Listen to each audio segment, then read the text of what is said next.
INA Podcast.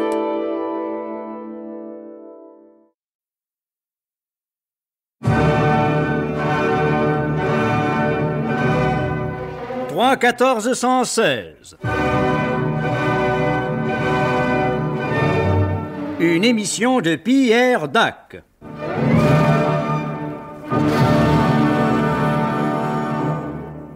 Je vous prie de m'excuser, monsieur, mais vous avez l'heure. Mais certainement, monsieur, j'ai l'heure. Ah, je vous remercie longuement, monsieur. Et à votre service, monsieur. Trop aimable. Tout le monde est là, oui? Oui, on est là, oui. Ça va, oui? Ça va, patron. Bon. Hein? Dites donc, qu'est-ce que c'est que ces deux types-là qui viennent de parler, là? Ah, ça, patron, ce sont des amis de Jean-Marie Prolier. Ah oui? Ouais, c'est Jean-Marie Prolier qui nous les envoie. Alors, comme Ouais. il parle après nous, on peut rien lui refuser, Non, forcément. d'autant plus que Jean-Marie Prolier est un charmant garçon. Ouais. Encore remarqué que... Enfin, ça... Oui, ça, de toute façon, on ouais, n'est pas là pour ça. privé des gens. Bon ben, et moi, qu'est-ce que je fais là-dedans? Ouais, allez m'acheter un kilo d'endives en branche. Eh ben voilà, vous avez compris, allez-y. Allez.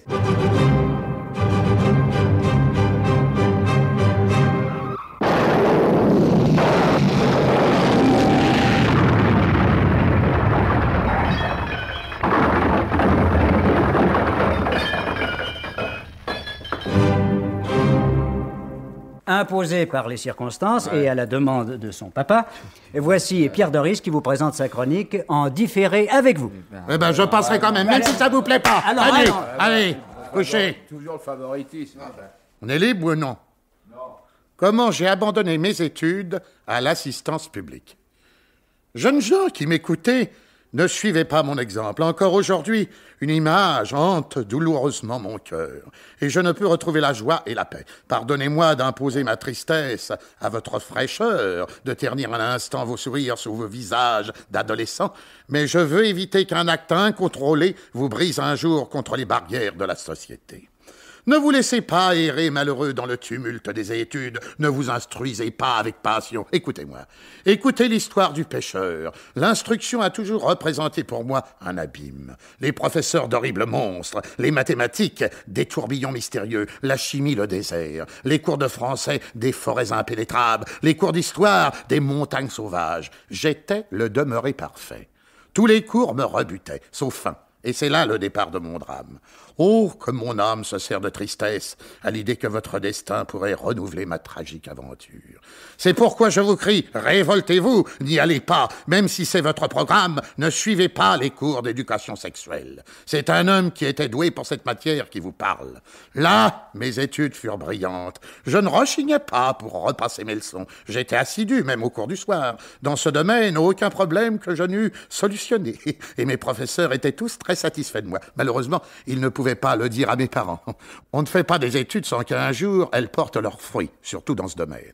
Et quelques mois après, un devoir sans doute un peu trop potassé, je me suis retrouvé à l'eau, place de l'observatoire, une gypsière sous le bras, avec dedans un problème que je me trouvais une fois de plus incapable de résoudre. Et voilà pourquoi j'ai abandonné mes études à l'assistance publique.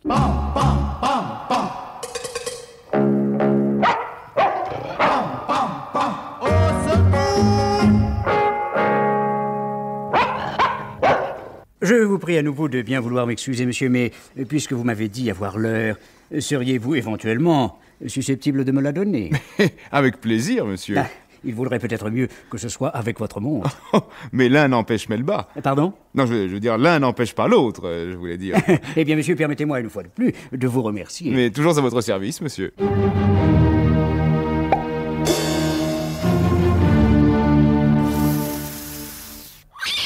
Allez, patron. Ne faites pas prier. Allez, c'est à vous, c'est à vous. Ça va? Si, c'est à lui. Oui, c'est à Allez, moi. c'est à vous, patron. Oui, mais moi, je veux qu'on m'annonce apostolique. Mais il n'y a pas apostolique, mais il y a polyvalent, patron. Là, Eh ben, alors, je veux qu'on m'annonce polyvalent. Allez, polyvalent. Bon, vas-y, je vais va. faire l'affaire, alors. Oui, c'est Et ça. voici l'éditorial de Pierre Dac.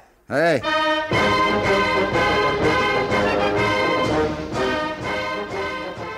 Mesdames, Mesdemoiselles, Messieurs, Ladies and Gentlemen, Frauen, Fräulein, Herren, Messieurs les chargés de mission, Messieurs les chargés de famille, mon général, ma belle-sœur. C'est en méditant cet édifiant aphorisme de Mordicus d'Athènes, l'enthousiasme est au peuple, ce que le croissant de lune est au petit déjeuner des dieux, que m'est venue l'idée de soumettre au pouvoir public un projet de création d'un haut commissariat à l'enthousiasme. Pourquoi ce projet ? Parce qu'il me paraît répondre à une pressante nécessité. Pour s'en convaincre, il n'est que d'observer le quotidien comportement de l'ensemble de nos concitoyens. Les formes qui dominent sont celles de l'apathie, de l'indifférence, de l'égocentrisme et du je m'en foutisme intégral, sans préjudice de la hargne, de la surexcitation et de l'hyperexaspération, qui en sont paradoxalement les compléments directs. Les seules choses qui avaient encore quelque intérêt sont le week-end, la voiture et les vacances. À quoi donc attribuer ce déplorable état d'esprit sinon à une totale inhibition des facultés d'enthousiasme? C'est pourquoi j'estime qu'il est urgent de provoquer un renouveau de l'enthousiasme et de créer au sein des universités des chaires exclusivement consacrées à sa posologie et à son déchaînement. Certes, je connais l'objection. Si, par décision gouvernementale, l'enthousiasme était déclaré obligatoire et reconnu d'utilité publique, quelle serait sa destination? La réponse coule de source. L'enthousiasme que je préconise est un enthousiasme d'État à l'état pur, applicable aussi bien à n'importe qui qu'à n'importe quoi, disponible en permanence et mis intégralement au self-service des intérêts supérieurs de la nation. Puisse-t-on en haut lieu prendre ce projet en considération et s'inspirer de cet autre aphorisme de Mordicus d'Athènes: un pays sans enthousiasme est un pays que guette la décadence et le paludisme ésotérique. Et croyez-moi, Mordicus d'Athènes, quoiqu'un peu trop porté sur la boisson, était loin d'être un vulgaire gougnafier. Terminé.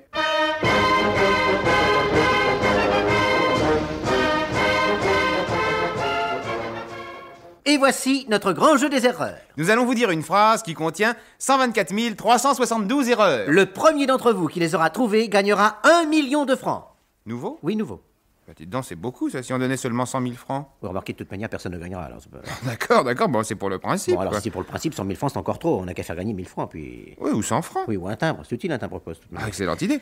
Donc, amis auditeurs, cherchez les 124 372 erreurs contenues dans cette phrase. Attention, écoutez bien.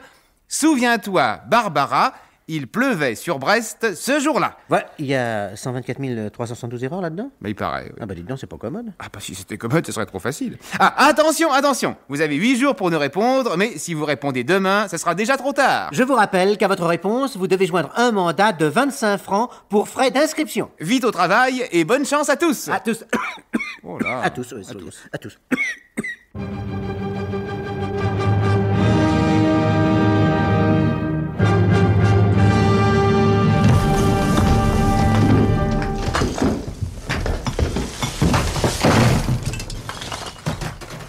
Et voici notre minute de la délation par Jeanne Adèle Chaldincourt, Murtot du Chasoir de la Rivolerie.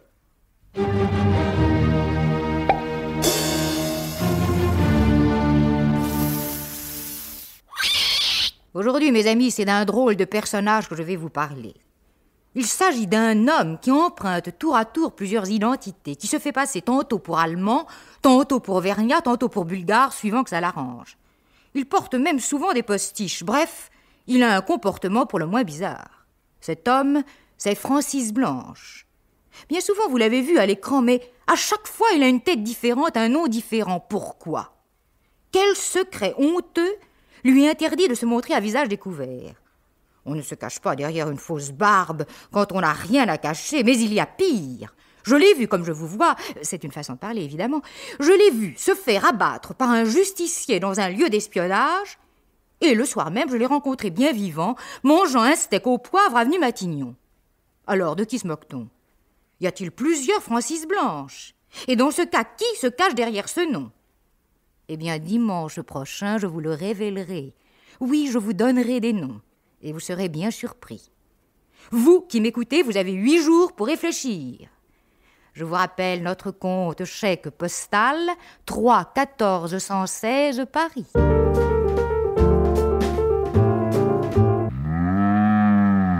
Monsieur, je suis positivement rouge de confusion à la pensée de venir encore vous importuner. Mais pas le moins du monde, monsieur, je vous en prie. En quoi puis-je vous être utile? Eh bien voilà, vous m'avez dit tout à l'heure que vous aviez l'heure, et que vous aviez en outre la possibilité de me la donner, éventuellement. Mais en effet, monsieur, en effet. Alors monsieur, si ce n'est pas trop abusé de votre obligeance, Quelle heure est-il? Eh bien, exactement -10, monsieur. Oui, -10 de quoi, s'il vous plaît? Ah ben, je ne sais pas, j'ai perdu la petite aiguille. Ah, c'est sans importance, parce que de toute manière, dans 10 minutes, ce sera l'heure juste. Ben, c'est fort probable, monsieur, et c'est bien là l'essentiel, n'est-il pas vrai? C'est également mon avis. Alors, monsieur, bien sincèrement, je vous remercie, Améto, comme on dit dans l'industrie lourde. Et moi, je me tiens plus que jamais à votre service à thé, comme on dit chez les mécréants.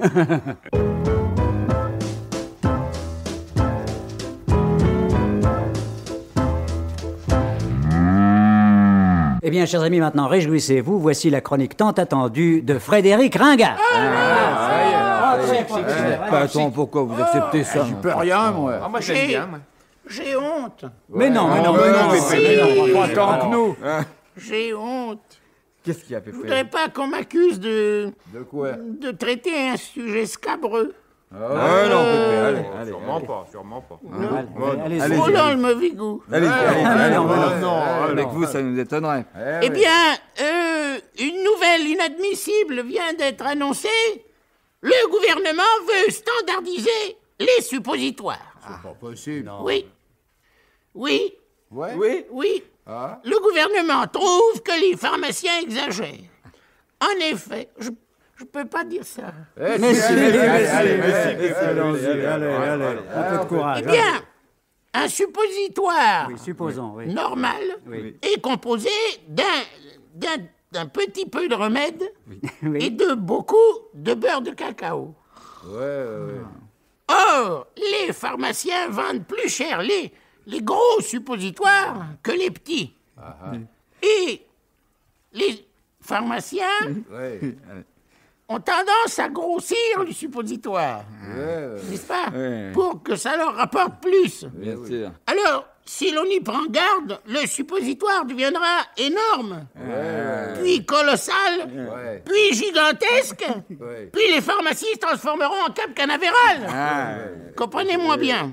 Alors, le gouvernement prend les mesures qui s'imposent. Désormais, un arrêté réglementera la forme, le volume et les dimensions des petits cônes de santé. C'est comme c'est joliment dit. Mais tout cela va faire naître des problèmes plus importants encore.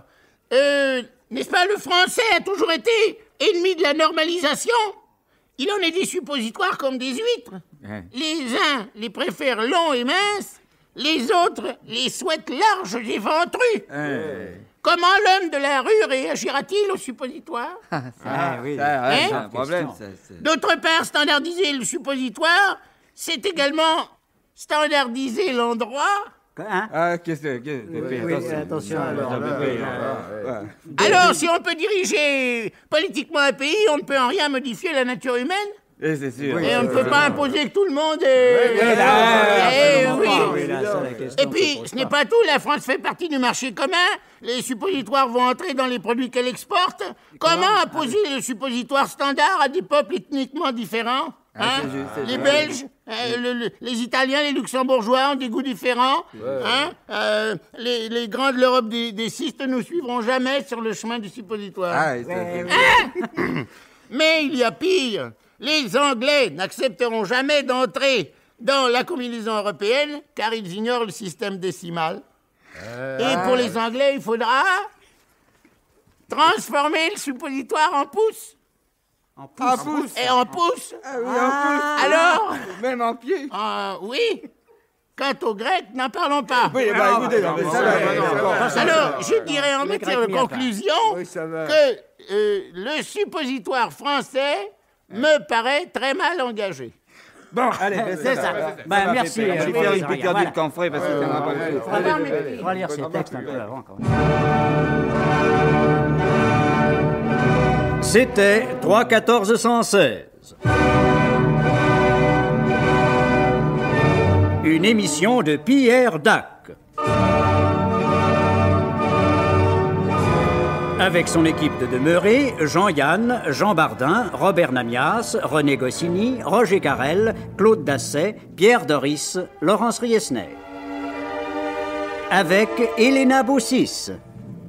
Et de qui est la misanthrope? Mais Pierre Arnaud de Chassis-Poulet, voyons.